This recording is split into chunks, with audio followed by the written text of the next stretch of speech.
Para quem não me conhece, eu sou o Rodrigo. A proposta nossa hoje é de estudar Lucas capítulo 9. E hoje vai ser certamente uma noite especial, porque na segunda-feira a gente faz duas vezes especial. Verdade, não, especial por dois motivos. Não, hoje não vai ter graça. Não vai ter. Hoje é duas vezes especial por causa do seguinte.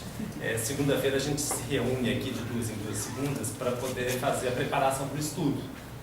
E eu já tinha pensado, já tinha, na verdade, começado o estudo para trazer esse capítulo 9 de Lucas, se não me engano, versículo 24, se não me engano. Mas especificamente o 24, que é do livro O Evangelho Dialético. Quem é esse trechinho aqui, né? Pois quem quiser preservar sua alma perderá, mas quem perder sua alma por amor de mim, este a preservará. Aí eu falei, gente, acho que vai ser muito bom trazer o Evangelho Dialético e também o Pastorinho. Os dois estudos distintos, os dois estudos que são muito complementares, interligados, com objetivos diferentes. Eis que, na hora que a gente está aqui reunido na segunda-feira, quem chega para participar do estudo? O autor da obra. Ou seja, o autor da obra está no meio de nós hoje, que é o Gilberto, nosso querido Gilberto, que tanto influenciou e influenciou o nosso grupo Ismael. Então é uma noite especial por conta disso. Juranda, a esposa dele, vieram contribuir, enriquecer, uma responsabilidade gigante, mas traz muito contentamento, viu? Foi joia. Contamos muito com a participação dos dois hoje, viu? Especial também que minha esposa está aqui, então eu não posso fazer gracinha. Primeira vez que ela vem, convidada pela Luciana, né? Então eu vou ficar mais sério que o normal, tá bem? Se você conseguir. É sempre filmado. Se não, paga depois o mês. Viu? Vamos começar lá, gente. Do jeito sempre, cada um deu um versículo. Dizia então a todos: se alguém quiser vir após mim, negue-se a si mesmo, tome cada dia a sua cruz e siga-me. Pois quem quiser preservar sua alma, a perderá. Mas quem perder sua alma por amor de mim, esse a preservará. De fato, que aproveita um homem se ganhar o mundo inteiro, mas arruinar-se ou causar dano a si mesmo? Porque aquele que se envergonhar de mim e de minhas doutrinas, dele se envergonhará o Filho do Homem, quando vier na sua glória, na do Pai e na dos santos mensageiros. Mas eu vos digo verdadeiramente, há alguns dos que aqui presentes que não experimentarão a morte até que tenham visto o reino dos céus. De Deus. De Deus. De novo, tá bom. Acho que pode. Vamos lá. Dizia então a todos: se alguém quer vir após a mim, negue-se a si mesmo, tome cada dia sua cruz e siga-me. Pois quem quiser preservar sua alma, a perderá. Mas quem perder sua alma por amor de mim, esse a preservará. De fato, que aproveita um homem se ganhar o mundo inteiro, mas arruinar-se ou causar dano a si mesmo? Porque aquele que se envergonhar de mim e de minhas doutrinas, dele se envergonhará o Filho do Homem, quando vier na sua glória, na do Pai e na dos santos mensageiros. Mas eu vos digo verdadeiramente, há alguns dos aqui presentes que não experimentarão a morte, até que tenham visto o reino de Deus. Pois é. O Pastorino ele começa trazendo a gente dois conceitos. A diferença entre aluno e discípulo. Alguém arriscaria, ajudaria nesses conceitos? Lembrando, como o Bruno falou muito bem, que a gente está aqui no estudo, a participação e a colaboração ela só enriquece, só traz mais valor para a coisa, e ninguém aqui é dono da verdade. A gente, na verdade, só está trazendo aqui uma perspectiva de crescerem juntos, com a participação de todos. Tá bem? Aluno. Bruno é professor, não é Bruno, né? Aluno tem o significado de aluno sem luz. Sem luz? Seria o professor, seria Ele é aquele que Vai dá a luz trazer- para o aluno. Isso aí. E Dá a discípulo. palavra. Tá alguma mensagem? Oi? O discípulo ele já tem alguma coisa que ele já está trazendo através de alguém. O que dissemina, né? É um mensageiro. Aí apóstolo. É porque tem discípulo, tem de um discípulo. Aliás, salvo engano, foram perto de 70, né? Em Lucas, salvo engano, fala que além dos 12 discípulos próximos, tinha outros 70, né? No total de 72, não tem uma polêmica aí, né? Tem um discípulo e tem um discípulo apóstolo, né? Que é diferente, né? Bom, vamos lá. Aluno é aquele que aprende com o professor. Aluno é aquele que não tem luz. Não tem Sem luz. Sem O luz. latim. O A é negação. O latim. O A, nulo deve vir de luz, A nega a luz, né? Sem luz. Então. E o discípulo é aquele que reproduz a técnica, o estilo, a escola, né? Que traz a vivência do mestre. Ou seja, ele não só aprende, como ele traz aquilo que vivenciou, que aprendeu com o mestre e vivencia na sua própria vida. Aí a diferença básica entre aluno e discípulo. E a proposta aqui, o texto, ele dá o nome de o discipulado. Aliás, no pastorinho foi até interessante. É o estudo mais longo que eu acho que tem no pastorinho, eu acho que é desse do discipulado. Eu contei assim, eu passei por umas 30 páginas. É grande demais da conta. Então eu tive que fazer uma mágica para poder reduzir, ainda mais que a gente está trazendo dois estudos, né? O primeiro e o segundo do Evangelho dialético. Então as diferenças estão aí, né? Aquele que aprende o professor e aquele que vivencia a partir da vivência do mestre, vivencia em si, né? Ah, pois é. Um tempo atrás, que eu me recorde, a gente fez esse estudo, eu não sei se fizemos outras vezes, a gente fez esse estudo na casa lá da Contorno, deve ter uns 6 a 7 anos atrás. E na época a Lena fez uma brincadeira com a gente que é a seguinte: quem ganhasse, quem soubesse o nome dos 12 discípulos de Jesus, ganharia um prêmio, ganharia um pacote de bala.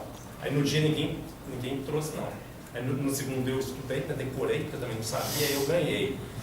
Já fizemos isso aqui no Ismael uma vez, e a única que lembrou, que soube dizer no dia assim, de estalo, foi a Julinha, filha da Graziela. Então, de novo, o desafio não vale para o Gilberto, só o bispo ajudando. Quem lembra do nome dos 12 discípulos, apóstolos? Haja bala, né? Pedro, João, Tiago Maior, Tiago Menor, Felipe, Tomé, Judas, Tadeu, Judas Iscariotes, é isso? Bartolomeu. Ninguém ganhou a bala. Como assim? Felipe, Tomé, Pedro aqui, Bartolomeu, em alguns evangelhos chama Natanael, Judas Tadeu, Simão Pedro, Simão, Judas Iscariotes. Oi, gente. Ah, tá invertido.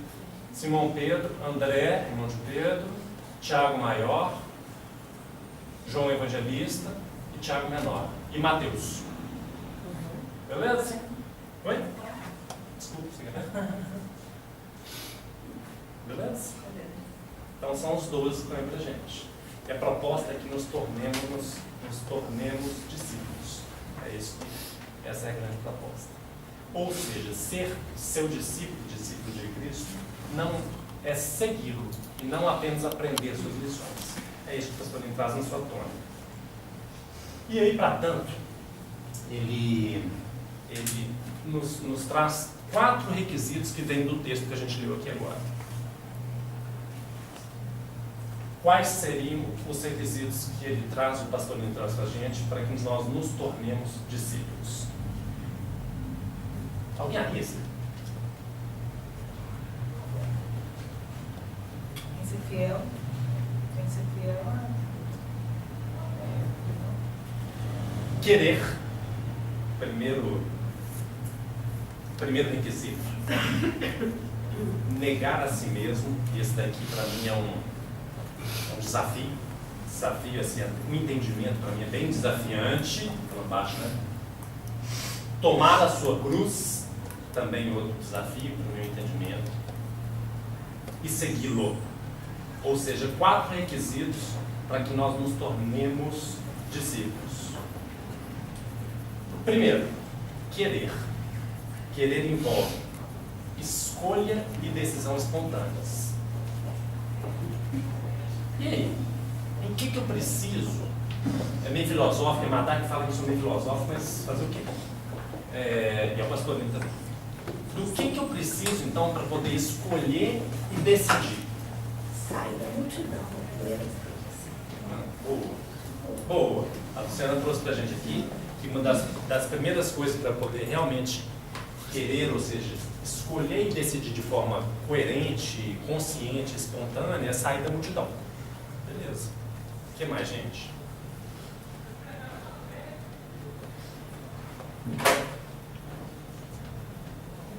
Bom, embora seja a intuição que ilumina o intelecto, se esse não estiver preparado por meio do conhecimento e da compreensão, não poderá esclarecer a vontade para que essa escolha decida. Daí a importância que existe aí no progresso espiritual, o aprendizado e estudo. Olha que legal. Que não podem limitar-se a ouvir rápidas palavras, mas precisam sim ser sérias, contínuas e profundas. Então, de certa forma, é sair da multidão a partir do estudo, do aprendizado de estudo. A partir daí, eu tendo discernimento, acho que a palavra mais adequada é discernimento, que vem a partir daí, né? Aí sim eu tenho capacidade, para o primeiro requisito para que eu me torne um discípulo, que é querer, de forma consciente. Negar a si mesmo. Aqui eu, particularmente, tenho que tomar um cuidado danado. Porque o pastor me traz o seguinte: a renúncia ao eu pequeno, quanto mais eu renuncio ao meu eu pequeno, meu personalístico, aquela que é a personagem que vive em mim, aquela que preocupa com valores terrenos, né? Com títulos, com material, essa coisa toda, com aquilo que não é realmente intrínseco, assim, que está na minha essência, quanto mais eu renuncio ao eu pequeno, mais cresce o meu eu profundo, o contato comigo mesmo, com o eu verdadeiro. Ou seja, a partir da minha essa renúncia me incomoda um pouquinho, para falar a verdade. Daqui a pouco a gente vai chegar lá, a gente vai entender por quê. Mas a renúncia a esse eu pequeno, a todos os meus personalismos, quanto mais eu renuncio, quanto mais eu trabalho meus eus pequenos, mais eu desenvolvo meu crístico, a partir da minha centelha divina. Ou seja, o eu profundo de todas as criaturas, que é o Deus interno, que é a centelha crística que todos temos, não é isso? Que se manifestará em cada um exatamente na proporção em que este renunciar ao eu pequeno, que é a personagem terrena, né?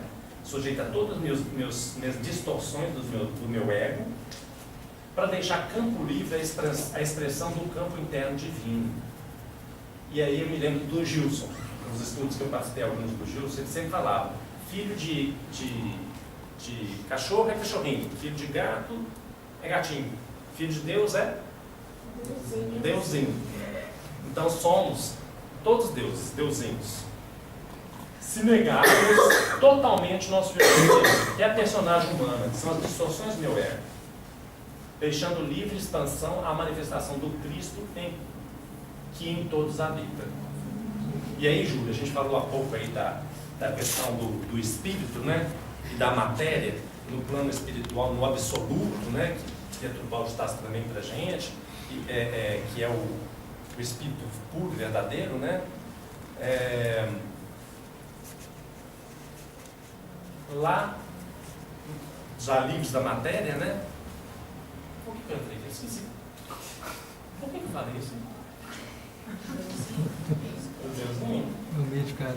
Na verdade perdi. Mas é o contato com o absoluto de novo, ou seja, é a questão da queda divina, né? Que por pretensão, lembrei, que por pretensão, por querer ser mais do que eu, por ego distorcido, aí sim eu me vi caindo do reino de Deus, do absoluto, que a gente não consegue nem bem conceber hoje, e aí sim eu me materializei. Exatamente por conta da queda que veio das minhas distorções do meu ego.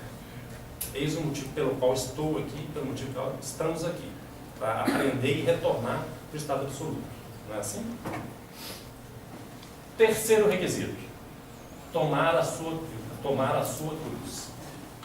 Isto conseguido, ou seja, conseguido trabalhar a negação a si mesmo, conseguido trabalhar o meu ego personalístico, aquele distorcido que eu fico com ele o tempo todo, aí sim, tomar a minha cruz. Isso conseguido, a criatura tomará a sua cruz de cada dia, cada vez que ela me apresentar, ser apresentada a mim, e a sustentará, pois não mais será ela fonte de abatimentos e desânimos. Tudo será suportado sem desesperos, sem angústias, sem revoltas, mas com aceitação e resignação ativa, não passiva. E até com alegria no coração, com a mais viva e inabalável confiança no Cristo que é nosso eu. Ou seja, tomar a minha cruz a partir do momento que eu consigo já trabalhar o meu ego distorcido, a partir do momento que eu consigo negar a mim mesmo no sentido personalístico e sim trabalhar a minha individualidade, o meu egoístico, a partir disso, aí sim, eu consigo tomar a minha cruz, meus lados sombrios, as minhas dificuldades, as minhas mazelas que eu trago para essa experiência terrena, eu consigo conviver com elas de forma mais suave, de forma mais tranquila. E aí sim, aqui ele dá uma dica que a gente vai trabalhar lá na frente, que é a questão de tomar a cruz, de negar a si mesmo. Aí eu trabalho com alegria no coração e com a viva, inabalável confiança no Cristo que é nosso eu. Rodrigo, que nada mais é a proposta que o Ismael traz, né? De trabalhar o eu e de fazer a entrega minha para que eu consiga dar os meus passos e consiga, né, me conhecer e trabalhar e fazer o meu trabalho, a minha renovação diária. Através da entrega e me colocando à disposição diante das minhas sombras. É isso aí. E é o que em breve veremos daqui a pouquinho o trabalho desse autor que está entre nós, que trabalha no Evangelho Dialético, a questão do eu. Que é muito legal, que tem tudo a ver com isso que a gente traz aqui agora no Pastorinho. É exatamente isso que vamos. E segui-lo. Ou seja, segui-lo como discípulo, ou seja, vivenciando aquilo que ele nos ensina, que nos ensinou, não é assim? Passo a passo pela estrada evolutiva. Seguido no amor, na dedicação, no serviço, na humildade, na renúncia, na coragem, por aí vai. Dá para encher vários quadros aqui, não é isso? Nessa renúncia, lembrando que a renúncia aqui é desse eu personalístico. Só que eu, particularmente, continuo incomodado de como fazer isso, que é negar a mim mesmo e carregar a minha cruz. E aí o estudo que segue, acho que nos ajuda muito nesse sentido. E aí, gente, bem resumidamente, vem o estudo do Pastorinho. Aí ele encerra aqui, que é a questão de como me tornar um discípulo. Ele é profundo, ele é abrangente, traz demais, traz aqui muito conhecimento, mas eu achei super legal na hora que a gente consegue conciliar com outro estudo e também, não vou mentir para vocês, na hora que eu trago alguma coisa que são questionamentos meus, ou seja, eu trago um colorido meu também. Adiante, desculpa. Só falando rapidamente, para quem não conhece, o Gilberto Vieira, Gilberto foi um dos inspiradores do Grupo Ismael, foi um dos com quem a Lena, que é coordenadora do grupo aqui, aprendeu muito, sempre falou muito dele aqui conosco. Salvo engano, é o quarto estudo que eu trago aqui do Evangelho Dialético. Anderson também já trouxe 1 ou 2 estudos, e hoje a gente tem essa grata surpresa de tê-lo aqui conosco, né, Gilberto? A gente falava dele à distância, ele estava lá no Acre, e esse que hoje está aqui, ele e Juranda estão aqui com a gente, né? E a gente sempre trabalhando, nos esforçando para poder capturar o que vem dali, né? E hoje está aqui ao vivo, então, gente, aproveitem, se tiverem dúvidas, né? Não deixem nada para mim, vocês perguntam para aqui.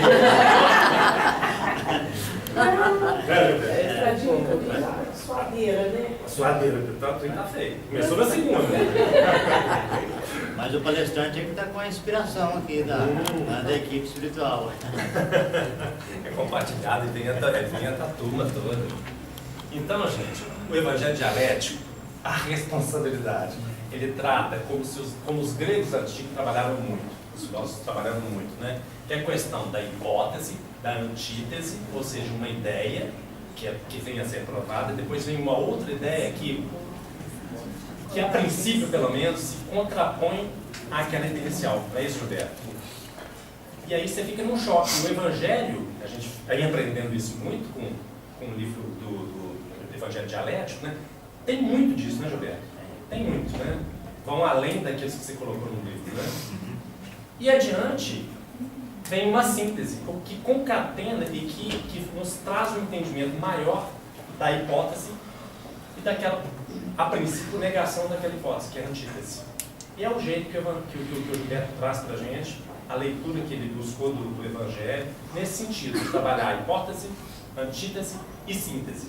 E o que a gente trabalha aqui hoje é o capítulo 24 do mesmo Lucas, desculpa, versículo 29, do mesmo capítulo 9 de Lucas, que é essa aqui. Porque qualquer que quiser salvar a sua vida, perdê-la-á. Mas qualquer que, por amor de mim, perder a sua vida, a salvará.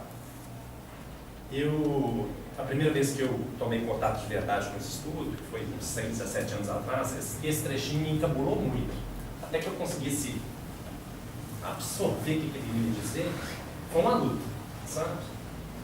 E aí, que eu achei super legal esse capítulo do livro, porque o Gilberto traz essa questão da hipótese, da antítese e da síntese com relação a esse versículo e me ajudou muito, na verdade me conquistou aqui no Grupo Ismael, o Edvan, pela forma de ler o Evangelho. E que o Gilberto explica para a gente um pouco, ele traz essa tratativa aqui, a gente faz esse estudo, e logo adiante ele pega essa deixa daqui e traz a forma que eu hoje entendo que é a forma maravilhosa de se entender, de se ler o Evangelho. Vamos lá? Então, repetindo, vamos lá? Mais uma vez, não faz mal, né? E dizia a todos: se alguém quiser vir após mim, negar-se a si mesmo e tome cada dia a sua cruz e siga-me. Porque qualquer que quiser salvar a sua vida, perdê-la-á. Mas qualquer que, por amor de mim, perder a sua vida, a salvará. Porque que aproveita ao homem grandejear o mundo todo, perdendo-se ou prejudicando-se a si mesmo. Porque qualquer que de mim e das minhas palavras se envergonhar, dele se envergonhará o Filho do Homem, quando vier na sua glória, e na do Pai e dos santos anjos. Ou seja, a gente está falando aqui do mesmo trecho, né, do mesmo trecho de Lucas, só que agora com uma colocação um pouquinho diferente, bem do dia a dia, bem prática, né, Gilberto? A tentativa é essa. A tratativa é essa, né? Ou seja, trazer para o meu dia a dia o que o Evangelho me proporciona, né? Trazer para a experiência minha mesmo, do meu cotidiano, né? Ele fala assim, só esse trecho, ele fala exatamente a mesma coisa que eu falei no último slide, que é viver no mundo sem ser. Sem dúvida. Coisa, sair da multidão. Sair da multidão. Viver no mundo sem ser sair do da mundo. massa. É isso aí. Sair da massa mímica, que é a humanidade. É isso aí.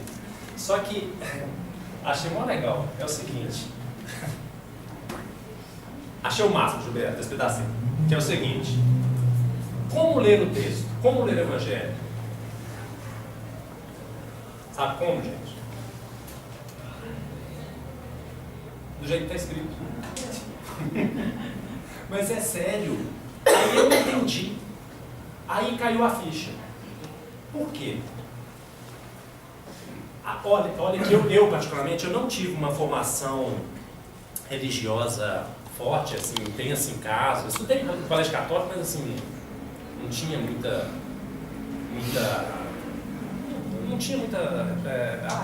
prática religiosa, não tinha nada disso não.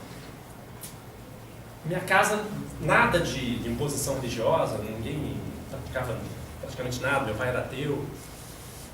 Ainda assim, graças a Deus. Ainda assim, ateu, graças a Deus.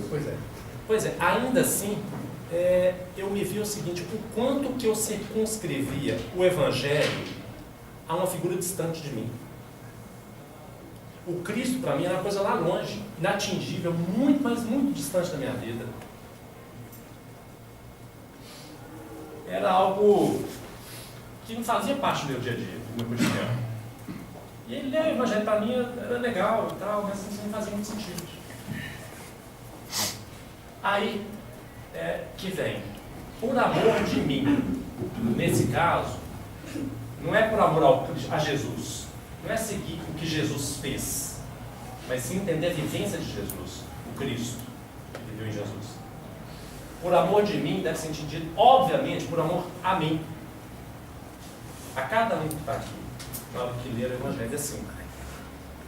Ou seja, já não se perde a vida por amor ao Cristo, mas por amor a si próprio. Aí eu trago para a minha vida, para o meu cotidiano, para o meu dia a dia, o Evangelho. Houve nesse instante,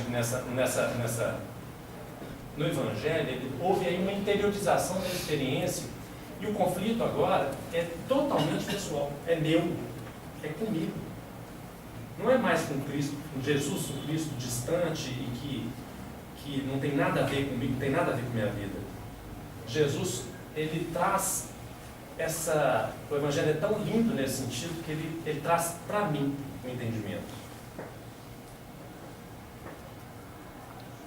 Todas as vezes que eu me envolvo no empreendimento, num plano, numa idealização de alguma coisa, isso seja num empreendimento amoroso, ou financeiro, ou num estudo, o que quer que seja, todas as vezes que eu me vejo envolvido numa situação dessas aqui, eu idealizo e eu desejo alcançar aquele fim.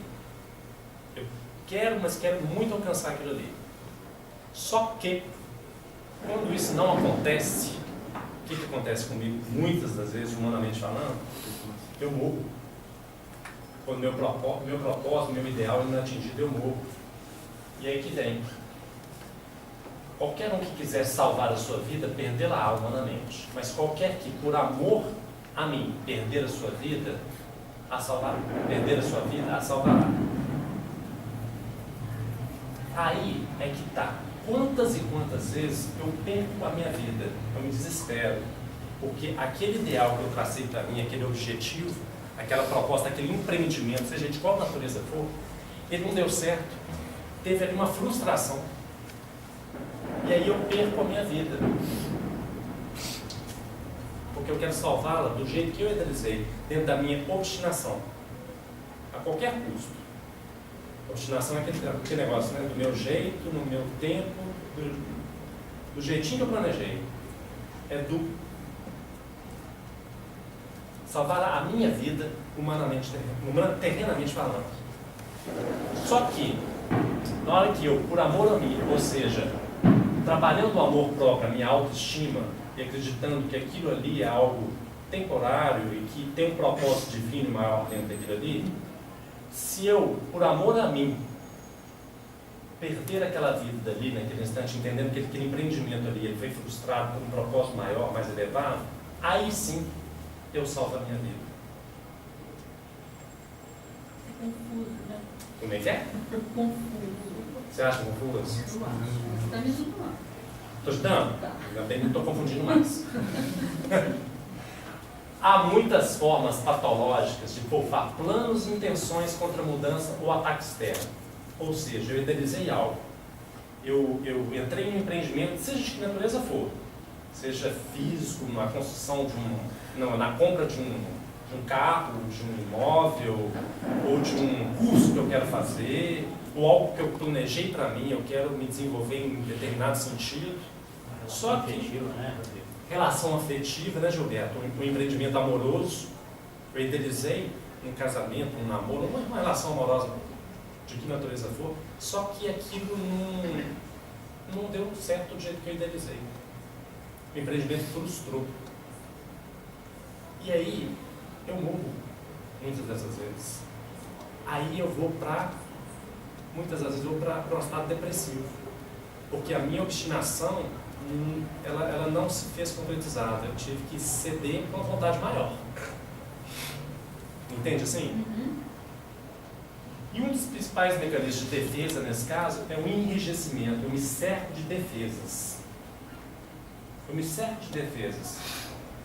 Quase toda pessoa elege um objetivo ou um padrão de bem-estar para si mesma. trabalham e têm espera por aquilo ali. Só que nem sempre na minha vida isso se realiza, nem sempre se concretiza. E aí eu vou. E a proposta do Cristo não, é de, por amor a mim mesmo, salvar a minha vida nesse instante, nesses momentos. Ou seja, não me cristalizar nessa obstinação, perdendo-se ou prejudicando-se a si mesmo. Então, é isso, gente. A observação nesse caso é muito do cotidiano, é muito do dia a dia.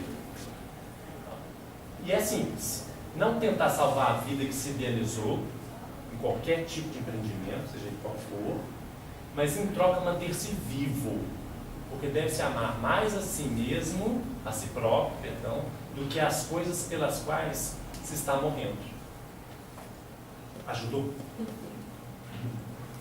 E aí eu tenho que começar a tentar ir vem orar e olhar e vigiar, e eu tenho que ficar atento para quanto do meu dia a dia eu não faço isso, eu idealizo até uma conversa, e ela não sai do jeito que eu imaginava, e eu me frustro com aquilo, e aquilo para mim é um sofrimento sem tamanho.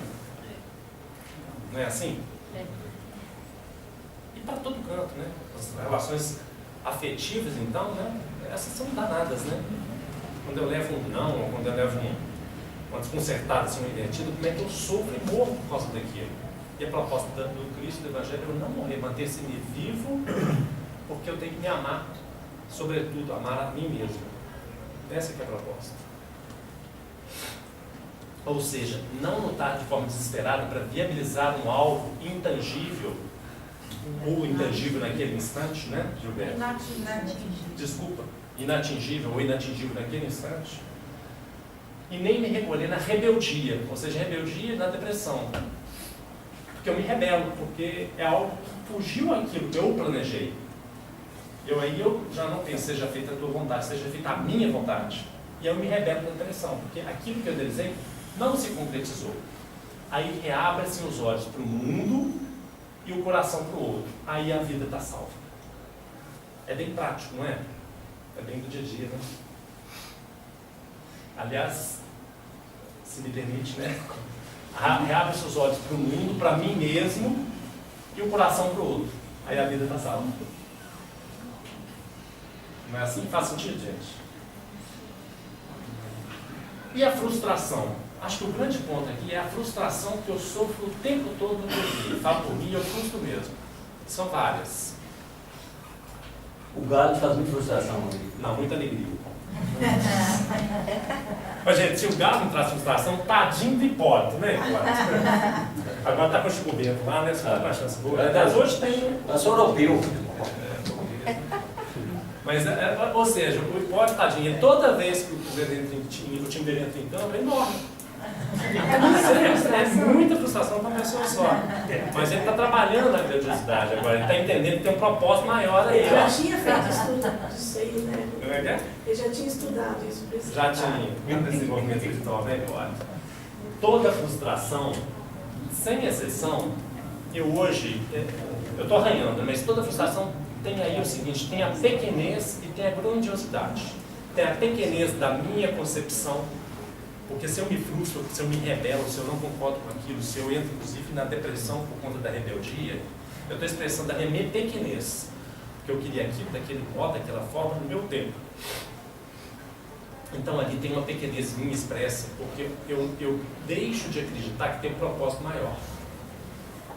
E se eu passo a entender que em tudo quanto há que existe uma frustração tem uma grandiosidade, ou seja, eu começo a exercer a confiança, a coisa fica muito mais suave. Fica mais algo que é bom para mim. Quem entrega a confiança é a aceitação, né? E a gente está falando de cosmos, né? Então a gente está saindo, como o Bruno falou há pouco, do caos para o cosmos. E cosmos é ordem. E por que não essa ordem, essa organização maior, essa arquitetura divina, ela não é válida para mim? Daí acho que fica muito mais fácil eu aceitar e conviver com as minhas frustrações do dia a dia, em vez de morrer a cada vez que uma delas acontece comigo. Ou seja, acho que a grande proposta é buscar o significado daquela perda, daquela frustração. A frustração é um terapeuta, é uma terapeuta. Eu ia até brincar, ele não está aqui hoje, mas a frustração é uma terapeuta, desde que eu entenda ela assim. desde que eu veja grandiosidades que sempre tem por trás dela. O divino que tem por trás de toda a frustração. O que eu tenho para aprender com essa situação? Esse aprendizado, se eu busco de verdade, aí acho que é questão de coragem, de humildade, frustrou-se por causa de quê? Está doendo. Por minha causa. E aí eu investigar de forma verdadeira, com coragem e com humildade, o que é em mim que levou a essa situação, seja amorosa, seja qualquer tipo de rendimento, a não se concretizar, a se frustrar.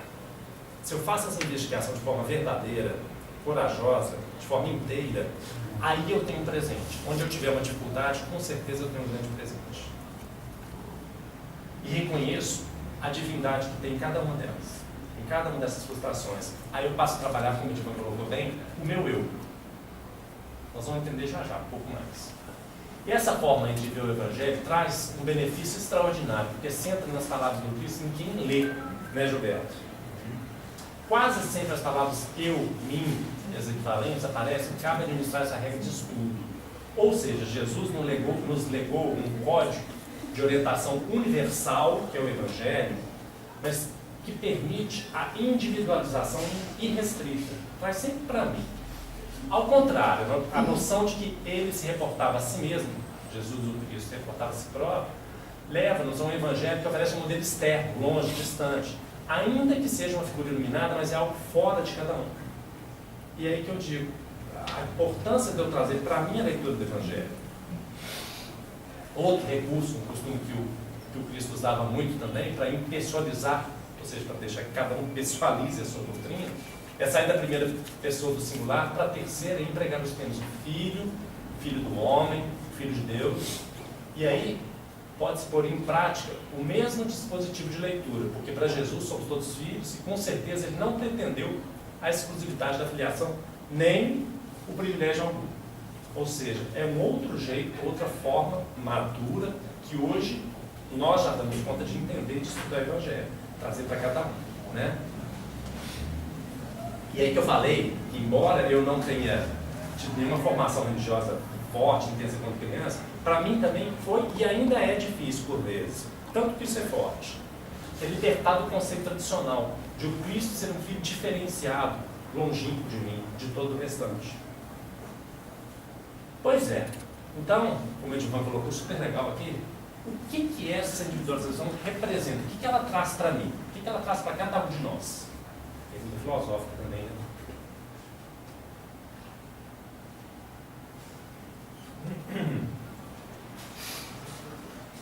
Bom, antes, para fazer sentido realmente, para a gente checar se alcança sentido, há que ter uma coerência global na hora que a gente fala de trazer o eu ou o mim para mim mesmo. E aí foi uma proposta que o Gilberto traz no estudo dele. Vejamos lá então. Mas não crês tu que eu estou no Pai e que o Pai está em mim? As palavras que eu vos digo, não os digo por mim mesmo, mas o Pai que está em mim é quem faz as obras. Oi? Rodrigo. Fala lá. Esse ensinamento, essa passagem, como a irmã falou ali, eu também sou difícil, porque eu vejo isso aí como uma transformação que Paulo fez. E eu estou muito longe de fazer essa transformação que Paulo fez. Tudo isso que você está explicando foi o que Paulo fez. Ele perdeu a vida de um lado, a vida que ele tinha, como Paulo, como Estevão, que era o vencedor, que era o poderoso, e entregou tudo aquilo para ganhar a vida do lado do Cristo. E eu estou entendendo tudo isso aí, eu estou muito longe. Tanto que ali ele fala, não sou eu que vivo mais em mim, eu vivo no Senhor. Estas palavras ele disse no final, eu não vivo mais em mim. Então, de todo igual ela falou, eu também estou aqui, você está falando, e eu estou, como é que eu faço? Essa transformação é que é difícil. Eu perder a minha, porque eu tenho que perder, às vezes, para mim me transformar, eu vou perder amigos, perder parentes, para poder essa transformação de seguir exatamente os passos do Cristo. Lázaro, você me permite o seguinte. Realmente, eu acho que é desafiante pra caramba trazer para mim. Tanto que uma frase dessa aqui me dá até frio na espinha na hora que eu trago para mim. Mas é o seguinte, é eu mesmo. E não é difícil nem tão longe assim, não. Por vezes é próximo. Mas se eu entendo que sou eu de verdade, e aí é procurar o meu centro, na verdade parar de procurar no outro, na referência externa ou num Cristo distante. Na hora que eu trago uma frase dessa aqui para eu, olha só, vamos ler junto. Não cresça do que eu aqui, cada um de nós aqui, eu estou no Pai e o Pai está em mim. As palavras que eu vos digo, as palavras de amor, as palavras divinas que vêm do Pai, que eu vos digo, não as digo por mim mesmo, mas o Pai que está em mim é quem faz as obras.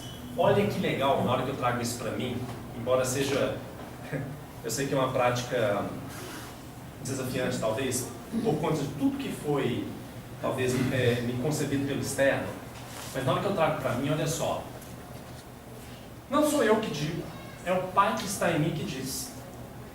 Eu consigo sair muito do meu ego na hora dessa, eu perco o meu ego distorcido, porque eu passo a acreditar que todo amor, na verdade, é fruto do Pai. Eu, quando muito, eu sou um canal. Entende? Eu sei que pode parecer uma coisa muito distante, e eu acho que é um grande desafio, mas acho que aí é que está a verdadeira proposta do Cristo no seu Evangelho. É de verdade quebrar um paradigma, é um padrão, trazer para mim. Vamos no outro. Eu sou a luz do mundo.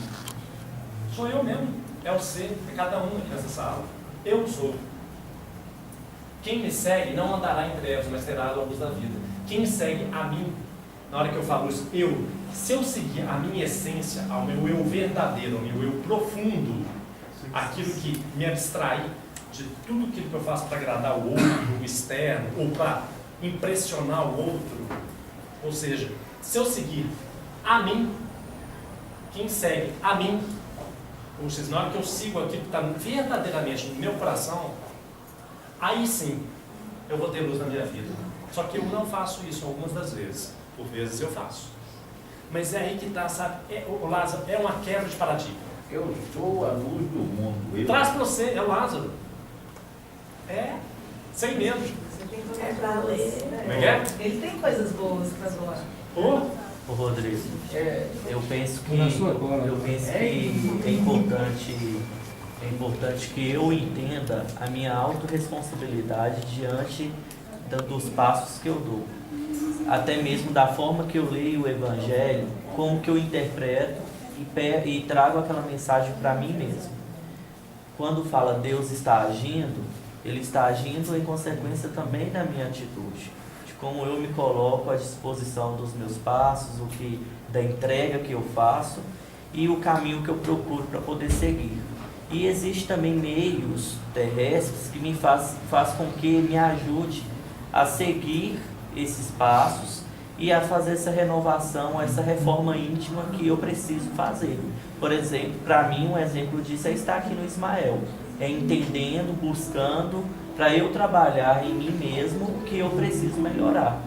E é uma forma de conforto para mim, porque é claro que se eu for buscar essa renovação íntima, fazer essa entrega lá no mundo, lá fora, eu não vou conseguir, às vezes, ter tanto equilíbrio estando dentro de um grupo de fraternidade, buscando o entendimento, buscando entender o Evangelho que Cristo trouxe para me ensinar.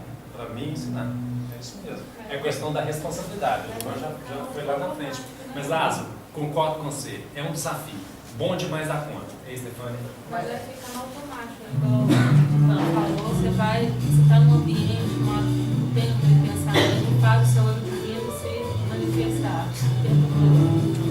Vai parecendo que você está só naquele ambiente, só naquelas pessoas, mas isso vai sendo treinado e quando você chega lá fora, tem várias pressões, você já começa a responder de forma diferente aos poucos. É prática, né? Prática. Vivenciar, de verdade, vivenciar. Vivenciar.